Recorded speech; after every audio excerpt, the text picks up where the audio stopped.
साल 2011 कुछ ऑफिसर्स एक पुराने अंडरग्राउंड वॉल्ट के सामने खड़े थे। ये वॉल्ट कम से कम 150 साल से बंद पड़ा था, शायद इससे भी ज्यादा टाइम से।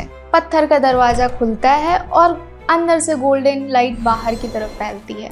जैसे ही उनकी आंखें अंधेरे में एडजस्ट होती हैं, कमरे में हैरानी की आवाजें सुनाई देती हैं। सोने के सिक्कों का पहाड़, हीरो से जड़ी सोने की ताज, पन्नों से जड़ी देवताओं की सोने की मूर्तियां, कीमती पत्थरों से भरे सोने का बर्तन।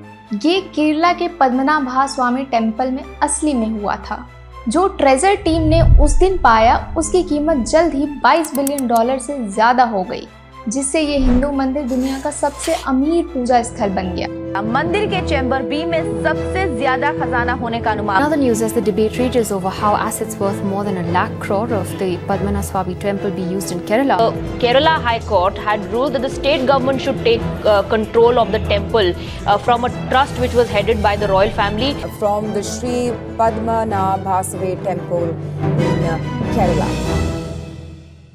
ये सिर्फ ट्रेजर की कहानी नहीं है, ये उस चीज के बारे में है जो उन्होंने नहीं देखा, जो अभी भी एक और दरवाजे के पीछे छुपा हुआ है। एक ऐसा दरवाजा जिसे अब तक कोई नहीं खोल पाया है।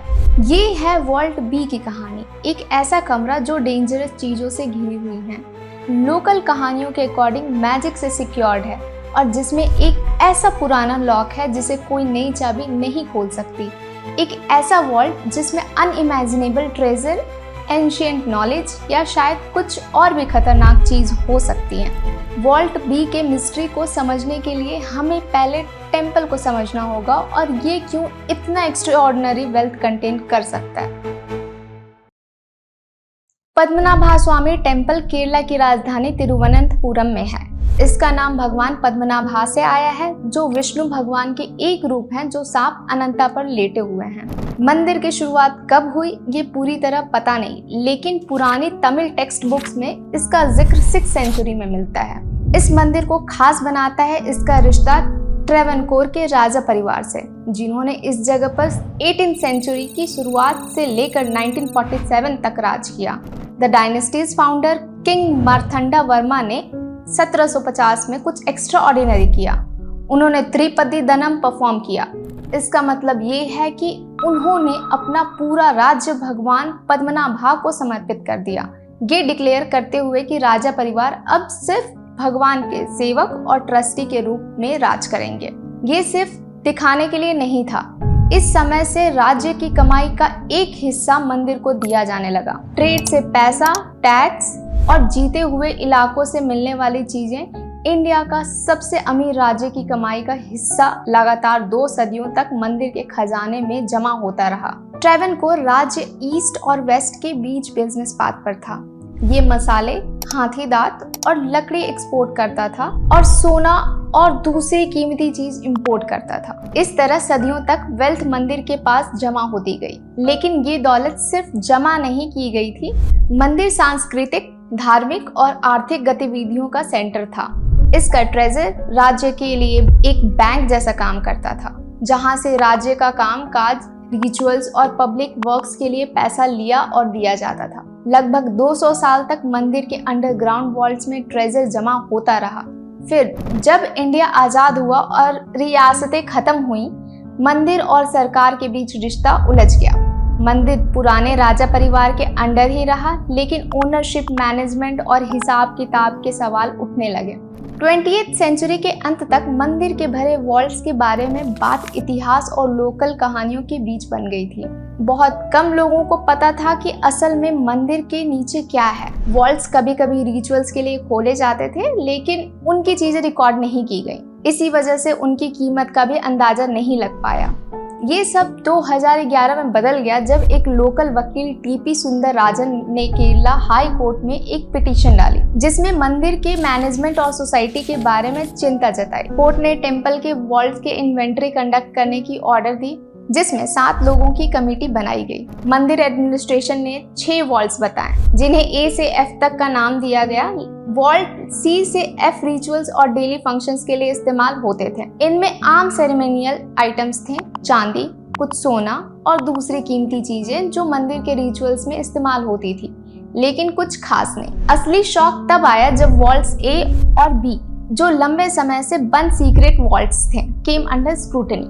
27 जून 2011 को कमेटी वॉल्ट ए खोलने के लिए तैयार थी। इस वॉल्ट को कई डेकेड से नहीं खोला गया था, शायद 1 सेंचुरी से भी ज्यादा। मंदिर के रिकॉर्ड्स में लिखा था कि इसमें काफी दौलत है, लेकिन जो टीम ने पाया वो सबकी उम्मीद से कहीं ज्यादा था। जब पुराना दरवाजा खुला तो ऐसा नजारा दिखा जो किसी ट्रेजर हंटर के सपने जैसा था। ये चीजों की लिस्ट है जो वॉल्ट के अंदर से मिली।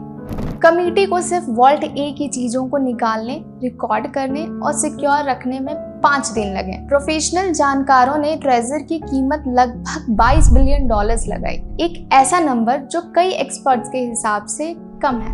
इस डिस्कवरी ने इंस्टेंटली पद्मनाभास्वामी को रीजनल टेंपल से ट्रांसफॉर्म कर दिया into the wealthiest place of worship on earth, जिसका ट्रेजर वेटिकन या गोल्डन टेंपल से भी ज्यादा था। इस खोज ने इंटरनेशनल हेडलाइंस बनाए। इसने ओनरशिप, प्रिजर्वेशन, सिक्योरिटी और इंडिया के आर्थिक इतिहास की समझ के बारे में तुरंत सवाल खड़े कर दिए। लेकिन इन सब के बीच एक सवाल सबसे बड़ा था। अगर वॉल्ट ए में इतनी एक्स्ट्राऑर्डिनरी वेल्थ थी तो वॉल्ट बी में क्या हो सकता है, जो अब तक का एक ही कमरा है जिसे खोला नहीं गया है। बाकी वॉल्ट से अलग vault B came with warnings.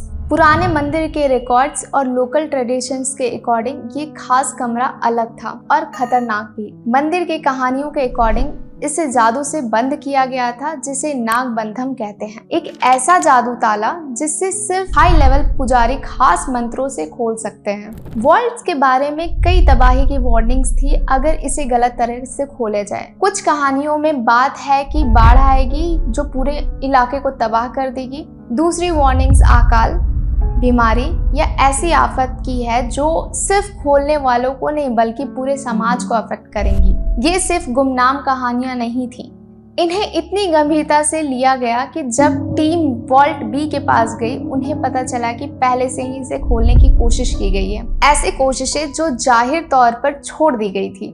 कुछ डिस्क्रिप्शंस में दरवाजे पर कोबरा का चित्र लिखा है, दूसरों में अनजान चिन्ह या लिखावट की बात है जिनके अर्थ नहीं निकाले जा सकते। शायद सबसे दिलचस्प बात यह है कि मंदिर के पुजारी और अधिकारियों का कहना है कि वॉल्ट बी तक पहुंचने की कोशिश के दौरान अजीब अजीब घटनाएं हुई हैं। बंद कमरे से आवाजें, हिलती हुई शैडोज, यहाँ तक कि दरवाजे खोलने की कोशिश करने वालों को अचानक बीमार होने के दावे भी हैं।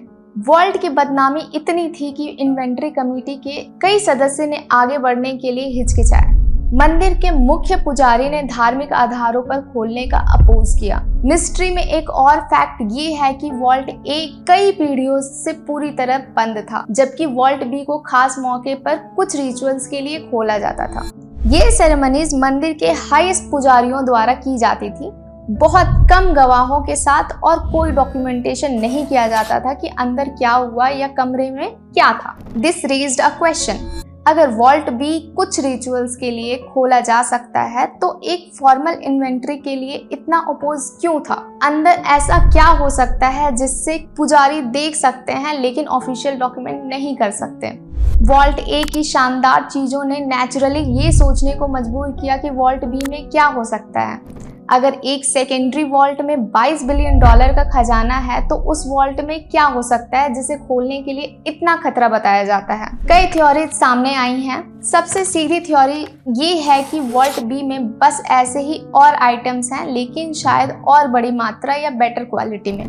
कुछ हिस्टोरियंस मानते हैं अगर वॉल्ट ए में राज्य की रेगुलर सेरेमोनियल दौलत थी तो वॉल्ट बी में उसके सबसे कीमती ट्रेजर हो सकते हैं। इस थ्योरी को इस बात से सपोर्ट मिलता है कि मंदिर के पुजारी और रॉयल ऑफिशियल्स ट्रेजर को दोनों मॉनेटरी और स्पिरिचुअल कीमत के हिसाब से अलग करते थे। गहरे धार्मिक महत्व या बहुत रेयर चीजें कॉमन ट्रेजर से अलग रखी जाती होंगी। एक और दिलचस्प संभावना ये है कि वॉल्ट बी में सोना चांदी नहीं बल्कि ज्ञान है। एंशिएंट टेक्स्ट, मैन्युस्क्रिप्ट्स और रिकॉर्ड जो हिस्ट्री और सांस्कृतिक के लिए प्रीसियस हैं। साउथ इंडिया में पाम लीफ पर नॉलेज सुरक्षित रखने की लंबी परंपरा है।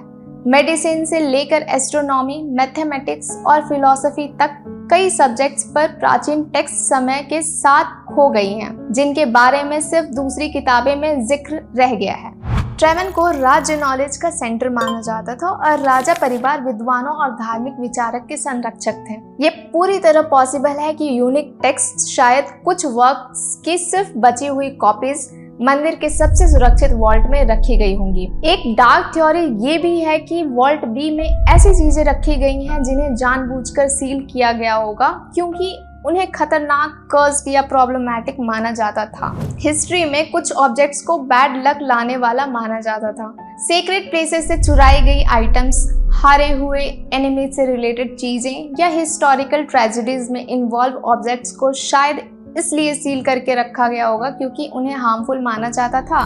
The warning about catastrophic consequences, सीधे वार्निंग्स हो सकती हैं कुछ खास ऑब्जेक्ट्स के बारे में जिनके पास नेगेटिव एनर्जी या कर्स्ड है। एक आखिरी सिंपल पॉसिबिलिटी ये है कि वॉल्ट बी में कुछ खास नहीं है और उसके बारे में फैलाई गई बातें सिर्फ सुरक्षा का तरीका है जो सेंचुरीज में मंदिर के ट्रेजर की रक्षा के लिए साइकोलॉजिकल डेटरेंस से डेवलप हुआ है। Creating legends about supernatural protection would be an effective way to discourage theft in eras before modern security systems. नागबंधन और तबाही की वार्निंग शायद जानबूझकर फैलाई गई हो ताकि मंदिर के खजाने की रक्षा हो सके without armed guards. Vault B के राज को और भी दिलचस्प बनाते हैं इसे खोलने की पिछली कोशिशें और उनसे जुड़ी स्ट्रेंज अकरेंसेस।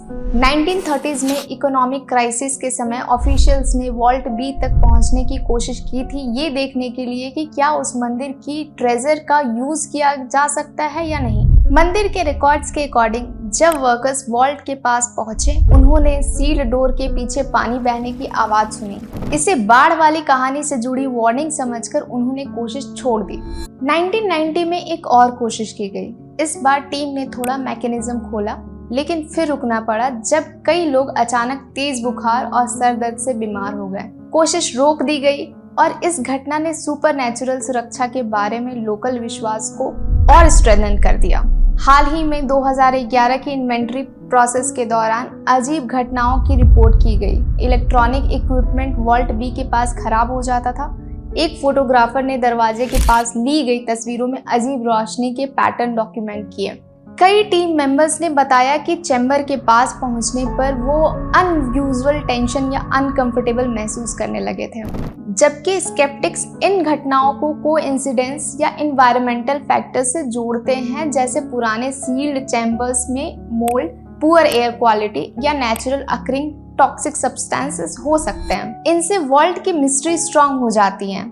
इस बात की भी डिफरेंट रिपोर्ट्स हैं कि क्या वॉल्ट बी को मॉडर्न टाइम में पार्शियली ओपन किया गया है। कुछ टेम्पल्स ऑफिशियल्स क्लेम करते हैं कि they have gone to outer part of chamber for some special rituals, जबकि बाकी लोग कहते हैं कि ये सेंचुरी से कम्प्लीटली सील्ड हो रखा है। ये डिबेट कभी फुल्ली रिजॉल्व नहीं हुआ है। एक खास इंटरेस्टिंग इंसिडेंट में कोर्ट ने वॉल्ट बी को खोलने से रिलेटेड डेंजर्स के लिए डॉक्यूमेंटेड हिस्टोरिकल प्रूफ मांगी। टेंपल ऑफिशियल्स ने एंशिएंट पाम लीफ मैन्यूस्क्रिप्ट्स और टेक्स्ट प्रेजेंट किए जो चैम्बर को स्पेशल स्टेटस और इसे सेफली ओपन करने के लिए नेसेसरी रिचुअल्स के बारे में बताते थे। वाइल हिस्टोरियंस ने कुछ इन डॉक्यूमेंट्स की इंटरप्रिटेशंस और ऑथेंटिसिटी पर डिबेट की। जैसे लीगल बैटल्स चलती रही, एक नया एंगल सामने आया, the conservation challenge. Artifact preservation के एक्सपर्ट्स ने वार्न किया कि अगर वॉल्ट बी रियली सेंचुरी से सील्ड रहा है तो मॉडर्न एयर, मॉइस्चर और लाइट के सडन एक्सपोजर से कोई भी मटेरियल्स डैमेज हो सकते हैं। इस कंजर्वेशन कंसर्न ने एक्स्ट्रा कॉशन यूज करने के लिए और रीजंस प्रोवाइड किया। साइंटिफिक इन्वेस्टिगेशंस और मॉडर्न अप्रोचेस जैसे लीगल प्रोसीडिंग्स चलती रहीं। कई साइंटिफिक और टेक्नोलॉजिकल अप्रोच सजेस्ट किए गए जो वॉल्ट बी को पूरे खोले बिना चेक करने के लिए इस्तेमाल हो सकते थे। ग्राउंड पेनिट्रेटिंग रडार का एक नया इन्वेसिव तरीका सजेस्ट किया गया जिसे चैम्बर के डायमेंशंस और पॉसिबली अंदर के बड़े ऑब्जेक्ट्स का पता लगाया जा सकता था। लेकिन मंदिर की मोटी पत्थर की दीवारें और वॉल्ट के पॉसिबल डेप्थ इस अप्रोच को चैलेंजिंग बनाती थी। एक और ऑप्शन था एंडोस्कोपिक कैमराज। बिना वॉल्ट को पूरे खोले एक छोटा ड्रिल होल बनाकर कैमरा डालना। इससे हवा के संपर्क को कम करते हुए अंदर की चीजों की विजुअल इंफॉर्मेशन की जा सकती थी। मंदिर के अधिकारियों ने इस अप्रोच पर ऐतराज किया क्योंकि ये भी एक ओपनिंग माना जाएगा जो ट्रेडिशनल वार्निंग्स का उल्लंघन करता है। 3 डायमेंशनल अकूस्टिक मैपिंग, जो साउंड वेव्स का यूज करके बंद जगहों की इमेज बनाता है, वो भी सजेस्ट किया गया। 2015 में इंडियन इंस्टीट्यूट ऑफ टेक्नोलॉजी की एक टीम ने वॉल्ट बी के पास लिमिटेड नॉन इन्वेसिव टेस्टिंग की। उनके पूरे रिजल्ट्स पब्लिक नहीं किए गए, लेकिन लीक रिपोर्ट से पता चला है कि उन्होंने ऐसी एनोमलीज डिटेक्ट की जो चैम्बर के अंदर बड़ी मेटालिक मास होने से मैच खाती थी। इस केस में लीगल फाइट्स और साइंटिफिक अप्रोचेस के अलावा वॉल्ट बी की कंट्रोवर्सी से डीपर कल्चरल और रिलीजियस क्वेश्चंस भी जुड़े हुए हैं, जो सिर्फ एक टेंपल से कहीं ज़्यादा और दूर तक इम्पैक्ट रखते हैं।